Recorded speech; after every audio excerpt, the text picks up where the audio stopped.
Hello everybody and welcome to another episode of the 5 Rounds podcast, the only podcast out there with the cardio for those deep water championship rounds. I am Mags and there was no UFC event this past weekend, so I'm going to discuss the previous one, UFC Fight Night Brunson versus Till, and give you a little bit of a deep dive into the fallout and the financials from that event. So let's quickly go through some of the results. The main card started with the debut of one of the most hyped fighters coming out of the UK in a long time, Paddy the Baddie Pimlet.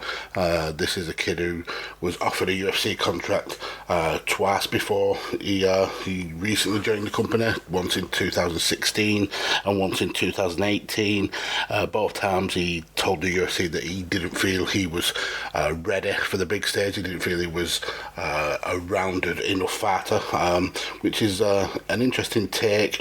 Most fighters would have absolutely jumped at the chance, maybe joined the UFC when they probably weren't ready, just because it's the UFC, it's the biggest show in town. But props to Paddy for standing by his viewpoint and realising that he wasn't ready and he would most likely end up derailing his career. And he took on a very tough fight for your first fight in the company, in Luigi Vendramini, but he was able to weather a bit of a storm and come out with the first round knockout. Really impressive performance, and really made a name for himself in 4 minutes. Then we had Kalil Roundtree winning in controversial circumstances, I suppose. He beat Modestas Bakaukas with the oblique kick, which just essentially crippled Modestas, and he gets the TKO via leg kick. Now a lot of drama on MMA social media and in the news about whether oblique kicks should be banned, and Kalil having to defend the use of the move that was pretty much popularised by John Bones Jones. But Modestas has come out in defence of Kalil Roundtree and saying, no, it's absolutely a legal move. It's a great way to finish a fight. Says, and props to Kalil for being able to pull it off. So hopefully that'll quash the talk of it being banned, because at the end of the day, it's not ballet. You are looking to win the fight as quickly and decisively as possible, and that move absolutely will do that. Can it be called a career ender? Sure, but then so could an armbar that leads to a break, or so could the submissions that Hector Lombard used to keep hold of, the ankle picks and things like that. So I think there's certainly a place for it. If you can have that weapon in your arsenal, I think it's a great weapon to have.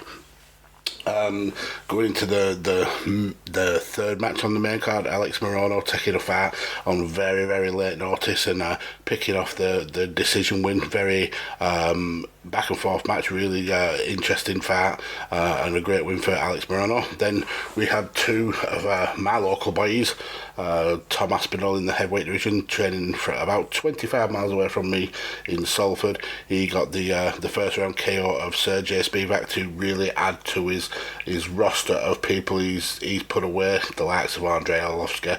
But what impressed me more with Tom, rather than the finish, is his attitude towards his future in the UFC. Many people who gather up wins after wins like Tom has done, they will be looking beyond opponents and looking to maybe kind of quickly climb that ladder, get a top 5. And we've seen, especially in the heavyweight, that people quickly reach a level and then are knocked back down, and then there's kind of almost a bottleneck in the top 5 where essentially everybody's beating each other, and there's no viable contenders. We've seen it with Curtis Blades, who was risen to the top, then got beat by someone just below him and dropped back down. Same with with Alistair Overeem. Derek Lewis, for example, got a title shot pretty recently. Clearly wasn't in the position or wasn't ready for that. The only person who really broke through that is Cyril Gagné, and he's only got the title shot because obviously Dana wanted a title shot on a pay-per-view, and the heavyweight champion wasn't ready to do that. So yeah, I do like his Tom Aspinall's attitude. He's not looking to go from 15 to 5. He's willing to climb the ladder, spot by spot, getting better, beating better opponents bit by bit, and really kind of earn that title shot. So yeah, I've got to give him props for that. And then going into the main event, and yeah, it's another disappointment for Darren Till. Still such a young kid, only 28 years old, but he's quickly getting to that stage where he's almost feeling like a gatekeeper now, where he's incredibly good, but when it comes down to the important matches, the big dance, he lets himself down, and he again showed a massive weak point in his fight game with his wrestling. Going up against an elite level wrestler, someone whose bread and butter is wrestling in Derek Brunson, you would think that Darren Till's focus would be on at least having a rudimentary wrestling game, so he can at least combat some of the takedowns and give Derek Brunson something to think about.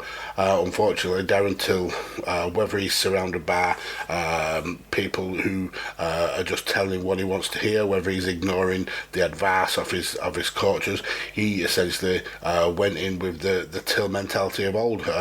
I will force the fight that I want, and unfortunately, when you come up against a wrestler who can take you down at will, you could be the best on defeat in striking that the world has ever seen, but you can't do that off your back, and everybody's the same size when they're on the floor. So unfortunately for Darren Till, those lessons clearly haven't been learned from previous fights, and it's back to the drawing board. The issue is every fight he loses, it takes away a bit of his mystique. Other fighters are realising he has gaps in his game and are going to exploit them, so he really needs to plug that hole and really learn some wrestling in the very, very near future. Otherwise, he's not going to get any higher, in whether it's in middleweight, whether it's at welterweight. He's not going to get any higher than he is now, which is a shame, because he's a really great bloke, a really good fighter, and charismatic enough to carry a UFC title. It's just has he got the skills to do so? Time will tell. So let's now dive into the financials. So UFC Vegas 36, Brunson versus Till. It's actually the lowest payout of a card since UFC 33, which was headlined by Uriah Hall and Sean Strickland. The compliance pay, the Venom pay, the uniform pay as it's known, was $130,000. Total payout, including that pay to fighters, was $1.46 million. And that's a lot of that is bunched up through quite a small number of fighters. In fact, there's only 6 fighters who got a 6-figure payout. So we'll start with Julian Erosa. He fought and beat Charles Jourdain. He pulled 30,000 base, 30,000 win bonus, and 6,000 for sponsorship to draw $66,000. Jack Shaw, another UK star, got a victory over Ludovic Sholinan. His contract is for 36 win, 36 base, and because he's very new to the UFC, he only got 4,500 sponsorship from Venom, so he pulled 76,500.